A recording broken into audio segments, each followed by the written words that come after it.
Cinema హడావిడి అయిపోయింది. మహేష్ తో సినిమా కోసం వెయిట్ చేస్తున్న రాజమౌళి స్టోరీ రెడీ చేసుకొని షూటింగ్ ఎప్పుడు చేద్దామా అని వెయిట్ చేస్తున్నారు. అయితే ఈ షూటింగ్ ఇంకా డిలే అయ్యేలా కనిపిస్తుంది. ఎందుకో ఏంటో let's have a look. Mahesh Trivikram combination లో వచ్చిన గుంటూరు కారం కమర్షియల్ ఎంటర్టైనర్ గా థియేటర్ లో సక్సెస్ఫుల్ గా రన్ అవుతోంది. ఫ్యాన్స్ కి కావాల్సిన అన్ని ఎలిమెంట్స్ తో ఆకట్టుకున్న మహేష్ బాబు ఇక నెక్స్ట్ సినిమా మీద కాన్సంట్రేట్ చేయడానికి రెడీ అవుతున్నారు. అయితే రాజమౌళితో మహేష్ చేయబోతున్న సినిమా ఇంకా డిలే అయ్యే ఛాన్స్ ఉందన్న టాక్ వినిపిస్తోంది. మహేష్ రాజమౌళి కాంబినేషన్ లో తెరకెక్కాల్సిన adventure action movie pre production work already జరుగుతోంది.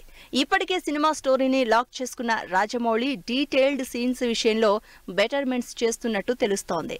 గుంటూరు కారంలో మహేష్ ని ఫ్యాన్స్ రిసీవ్ చేసుకున్న తీరు చూసి సీన్స్ విషయంలో రాజమౌళి ఆడియన్స్ కి ఇంకా కనెక్ట్ అయ్యేలా చేంజ్ చేస్తున్నారని టాక్ నడుస్తోంది. రాజమౌళి మహేష్ కాంబినేషన్ లో తెరకెక్కబోతున్న సినిమా ఎర్లీ సమ్మర్ లో షూట్ స్టార్ట్ చేయాలని ప్లాన్ చేస్తున్నారు. హాలీవుడ్ రేంజ్ లో 500 కోట్లకు పైగా బడ్జెట్ తో తెరకెక్కబోతున్న ఈ సినిమా గ్లోబల్ ఆడియన్స్ ని టార్గెట్ చేస్తూ తెరకెక్కబోతోంది. రాజమౌళి మహేష్ కాంబినేషన్ లో ఫస్ట్ సినిమా కావడం, అది కూడా హై ఎక్స్పెక్టేషన్స్ తో ప్లాన్ చేయడంతో ఈ సినిమా మీద అంచనాలు పెరిగిపోతున్నాయి.